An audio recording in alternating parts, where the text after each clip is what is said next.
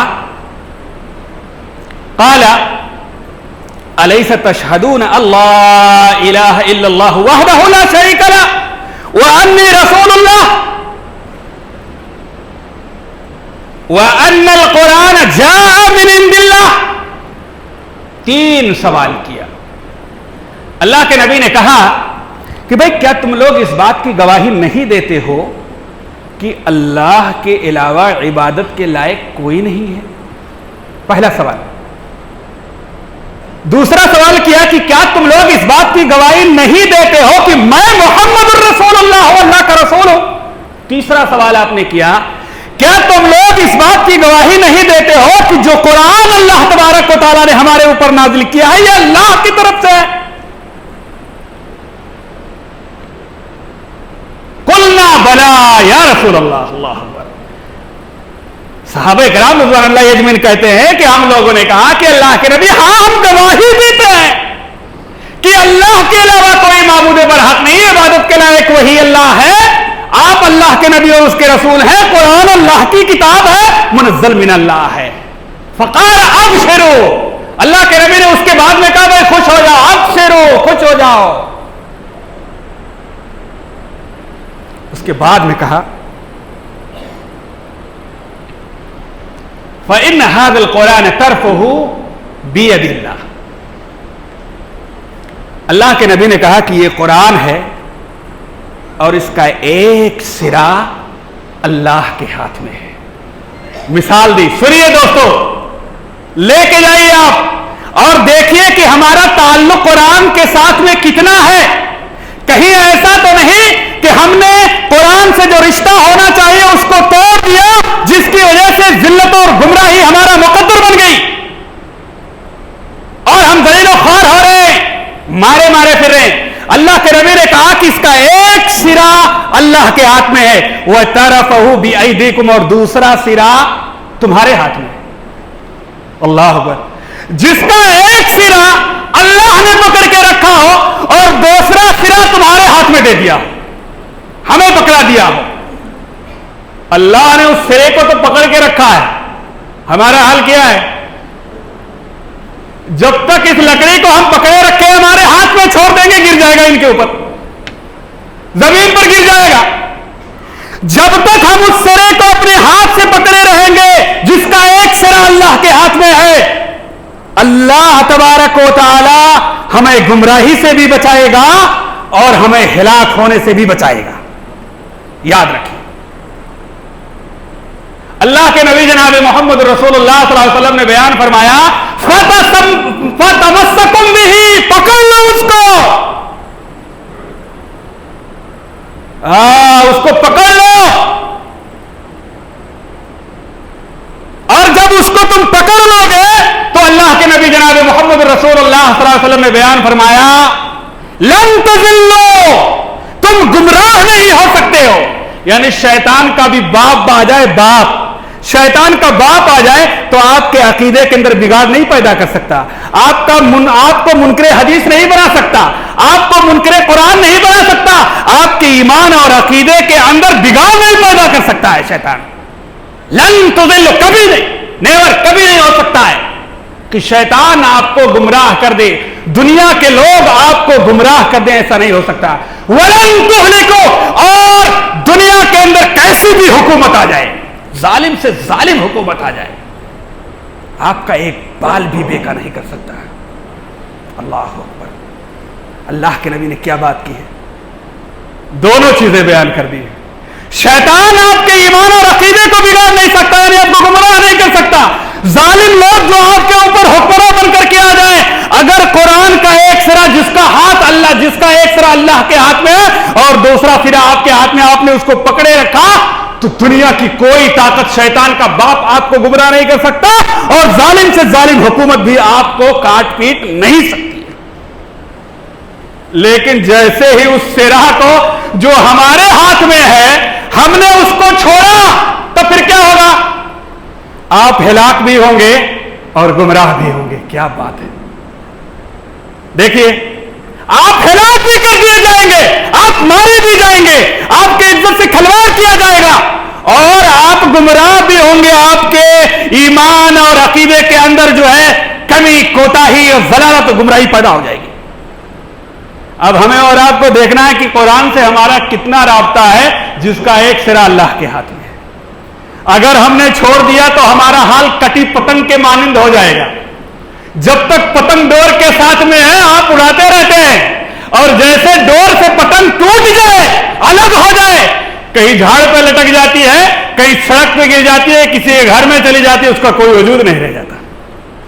اللہ اکبر میرے بھائی اور دوستو، تو اگر آپ نے قرآن سے رشتہ جوڑا تو اس کا فائدہ یہ ہوگا کہ قرآن دنیا کے اندر آپ کو ضلالت و گمراہی سے بچائے گی، اور دنیا کے اندر اللہ تبارک و تعالیٰ قرآن جو ہے آپ کو ہلاکت سے بچائے گی، ہلاک ہونے سے بچائے گی۔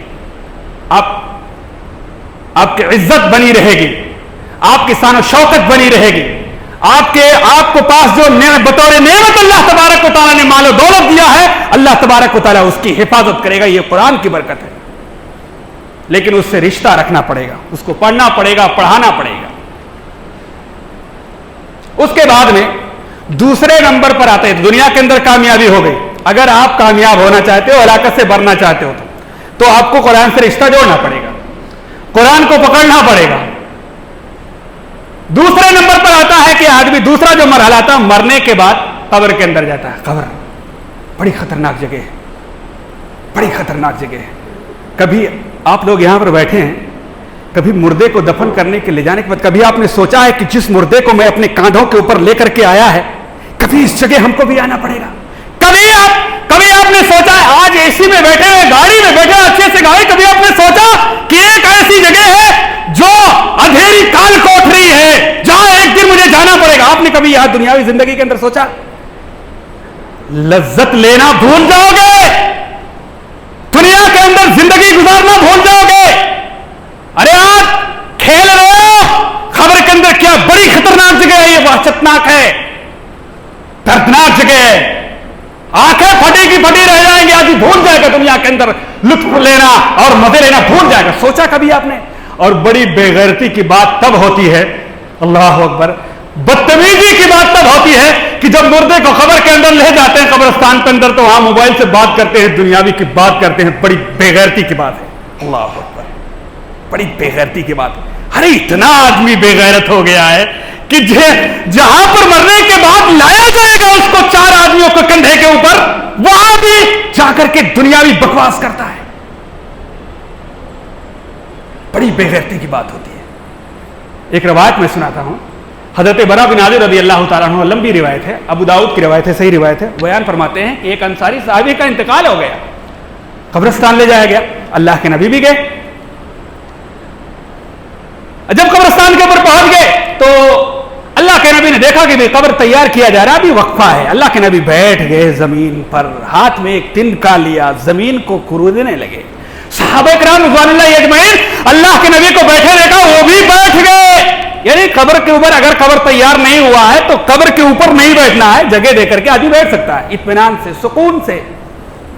حدیث کے جو الفاظ ہے، ایسے بیٹھ گئے صحابہ کرام جیسے ان کے سروں کے اوپر چڑیا بیٹھی ہو، موبائل سے بات نہیں کرنے لگے، بات نہیں کرنے لگے۔ جیسے آدمی کہ سروں کے اوپر چڑیا بیٹھ جائے، سر ہلائے تو چڑیا بھاگتی، بالکل خاموش، سکون، اطمینان۔ اللہ کے نبی کو دیکھ رہے ہیں، زمین پر کرید رہے ہیں اس لکڑی سے۔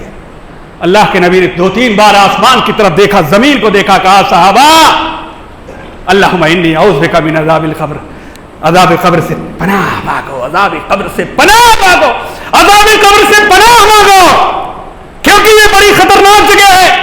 لمبی روایت ہے، اللہ کے نبی نے کہا کہ مردے کو دفن کرنے کے بعد جب یہاں سے جاتے ہیں تو ان کے پاؤں کے چلنے کی آواز مردہ سنتا ہے. اس کے بعد میں منکر نکیر آتے ہیں, اور اٹھ جا, اٹھاتے ہیں منکر نکیر, چھڑک کے ڈانٹ کے, ہائے ہائے 100 من مٹی کے نیچے دفن کر کے چلا گیا آدمی جہاں کوئی نہیں دنیا کے اندر بڑی شان و شوکت کی زندگی گزار کے گیا. اور سوال جواب ہوگا تجھ سے, اٹھایا جاتا ہے اس کو, من رب کا, تیرا رب کون ہے؟ مومن ہے تو جواب دیتا ہے ربی اللہ, اللہ ہے. ماں دین کا, تیرا دین کیا ہے؟ مومن ہے تو جواب دیتا ہے اسلام ہے. من نبی کا, تیرا نبی کون ہے؟ مومن ہے, جواب دیتا ہے کائنات کے رہبر جناب محمد الرسول اللہ صلی اللہ علیہ وسلم. اب بات آتی ہے جو اصل بات میں آپ کے سامنے پیش کرنا چاہتا ہوں, وہ بات آ رہی ہے. تینوں سوالوں کا جواب دے گیا. فرشتے کہتے کیا بات ہے, بڑا سوال جواب دینے والا ہو گیا. تو یہ ساری چیزیں جو تو جواب دیا ہے, دین اسلام ہے, محمد الرسول اللہ صلی اللہ علیہ وسلم اللہ کے بندے اور اس کے رسول ہیں, اللہ اکبر, تو مومن اور موحد ہے, اللہ اکبر. اچھا یہ بتا تو نے اس چیز کو جانا کہاں سے؟ بڑا سوال کیا, جواب تو دے گا لیکن پڑھا کہاں سے تھا, جانا کہاں سے تھا؟ اب اگر دنیا کے اندر ہم نے قرآن کو پڑھا ہے, سیکھا ہے, سکھایا ہے, تو قرآن کو اگر دنیا کے اندر پڑھا, سیکھا, سکھایا, تو قبر کے اندر آپ سوال کا جواب دے جائیں گے. فرشتے پوچھتے ہوئے تو نے جانا کہاں سے, تو وہ جواب دے گا دنیا کے اندر میں نے قرآن کو پڑھا, اس کے اوپر ہی مان لایا اور اس کی تصدیق کی. پڑھا تو بھائی دنیا کے اندر, ارے جب پڑھ کے جاؤ گے اور پھیلا کے جاؤ گے تب نہ سوال کا جواب دو گے. جب یہاں نہیں پڑھ کے جاؤ گے تو وہاں کون سی کھیتی کاٹو گے بھائی؟ اللہ سوال جو پھر تو تیار ہو جائے گا. پھر قبر کیا کیا کیا جائے گا اس کے لیے, جنتی لباس, جنتی کھڑکی اور تحد نگاہ, اس کے قبر کو کشادہ, یہ سب لمبی بات ہے. بہرحال وہاں بھی کامیاب ہو جائے گا. اور یہ قرآن کی برکت ہوگی جو دنیا کے اندر قرآن پڑھ کے گیا ہے, اس کی وجہ سے سوال کا جواب دے جائے گا. اور قرآن کی برکت یہ ہوگی کہ وہ یہ جواب دے گا کہ ہم نے قرآن کو پڑھا, ایمان لایا اور اس کی تصدیق کی. کامیاب ہو گیا, دنیا کے اندر بھی کامیاب ہو گیا, قبر کے اندر بھی کامیاب ہو گیا. اب ایک مرحلہ ہے جو سب سے بڑا خطرناک ہے, قیامت کا منظر ہے. بس 2-1 منٹ کے اندر بات کو ختم کر دیتے. ہاں قبر کا حشر کا میدان ہے, آج پکڑا گیا, بہت گناہ کر کے آئے ہو, پکڑے گئے وہاں پر, یہ کیا وہ کیا, فلاں گھوٹالہ کر کے چلے آئے وہاں سے, یہ خرابیاں کے ہو, یہ کی وہ کی, سب کر کے پکڑ لے گئے. فرشتے دونوں طرف کھڑے ہیں, آگے پیچھے دائیں بائیں.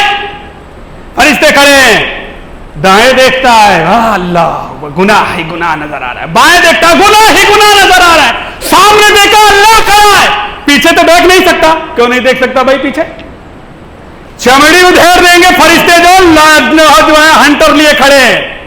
دنیا کا معاملہ کیا تھا میں بتاؤں؟ اگر 4 پولیس والے آپ کو بلا گئے ادھر آپ, تمہارے ڈر کے صرف اسی کو دیکھتے ہو, پیچھے دیکھنے کی ہمت نہیں ہوتی, اور فرشتے کھڑے رہیں گے ہنٹر لیے. سامنے اللہ کھڑا, کیسے پیچھے دیکھے گا؟ پیچھے دیکھے گا تو فرشتے اس کی چمڑی نکال دیں گے. اب وہ حیران پریشان, کوئی دیکھنے والا نہیں, کوئی پرسان حال نہیں, دونوں طرف گناہ کے انبار ہے.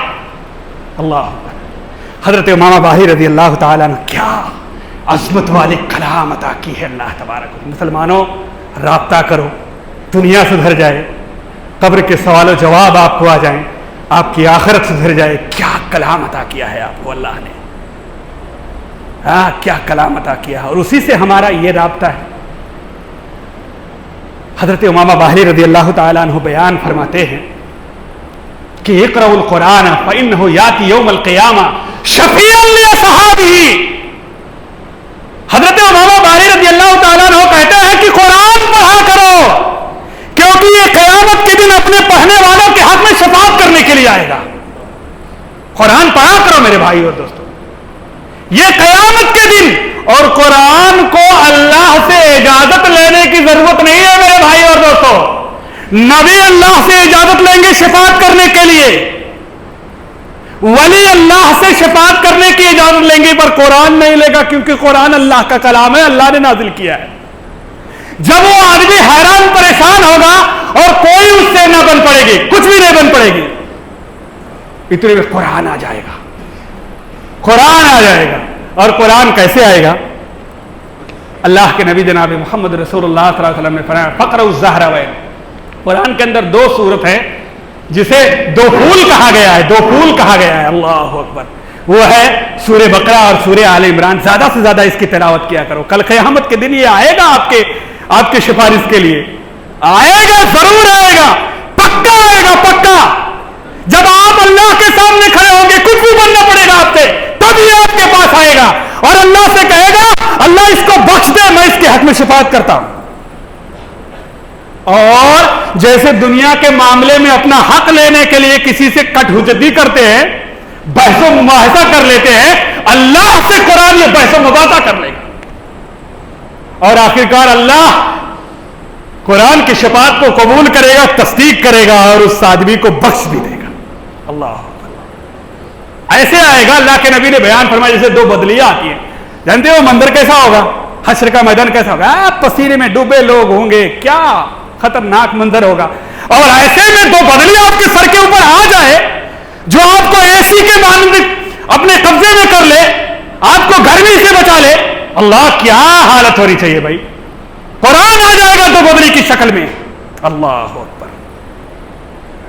اللہ کے نبی نے مثال دی جیسے 2 پرندوں کا جھنڈ جاتا ہے, ایسے ہی 2 جھنڈ کے درمیان کی طرح جو ہے قرآن آ جائے گا اس کی شفاعت کرنے کے لیے. اللہ اکبر. اور آخرکار اللہ تبارک و تعالیٰ اس کی شفاعت کو قبول کرے گا. میرے بھائی اور دوستو, پتہ کیا چلا؟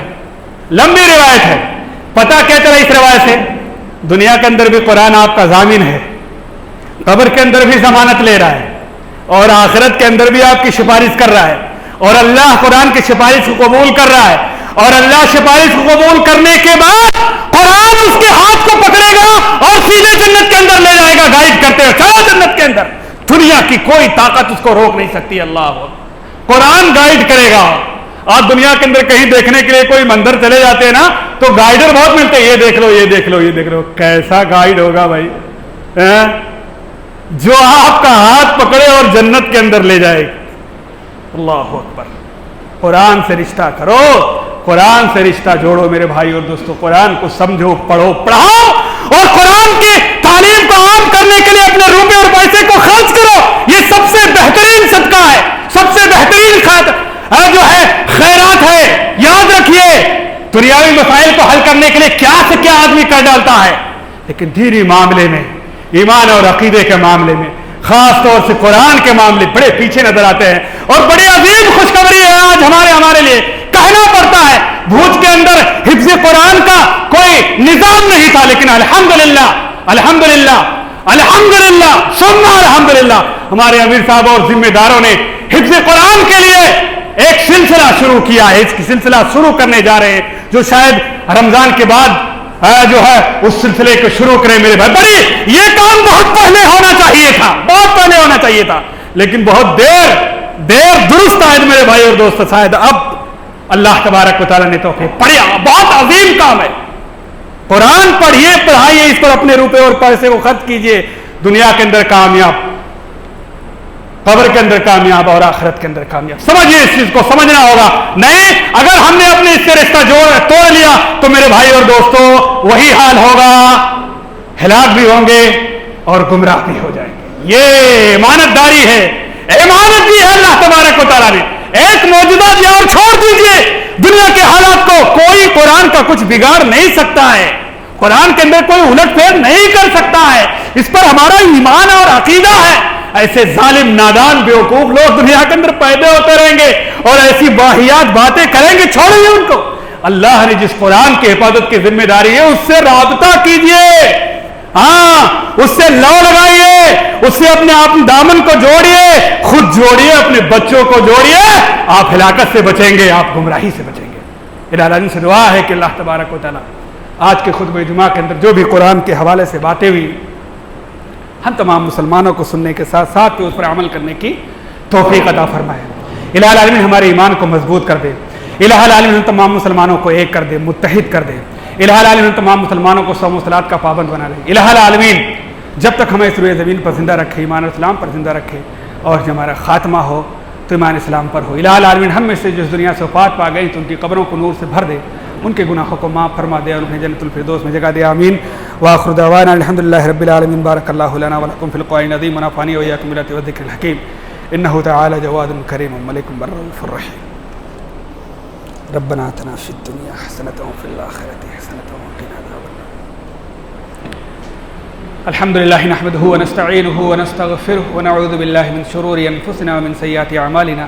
من يهده الله فلا مضل له ومن يضلله فلا هادي له واشهد ان لا اله الا الله وحده لا شريك له واشهد ان محمدا عبده ورسوله. اما بعد فان خير الحديث كتاب الله وخير الهدي هدي محمد صلى الله عليه وسلم وشر الامور محدثاتها وكل محدثه بدعه وكل بدعه ضلاله وكل ضلاله في النار. اعوذ بالله من الشيطان الرجيم. بسم الله الرحمن الرحيم. ان الله وملائكته يصلون على النبي يا ايها الذين امنوا صلوا عليه وسلموا تسليما. اللهم صل على محمد وعلى ال محمد كما صليت على ابراهيم وعلى ال ابراهيم انك حميد مجيد. اللهم بارك على محمد وعلى ال محمد كما باركت على ابراهيم وعلى ال ابراهيم انك حميد مجيد. عباد الله رحمكم الله. ان الله يأمركم بالعدل والإحسان وإيتاء ذي القربى وينهى عن الفحشاء والمنكر والبغي يعظكم لعلكم تذكرون. ان الله يعلم ما تصنعون. نماز کے لیے کھڑے ہو جائیے.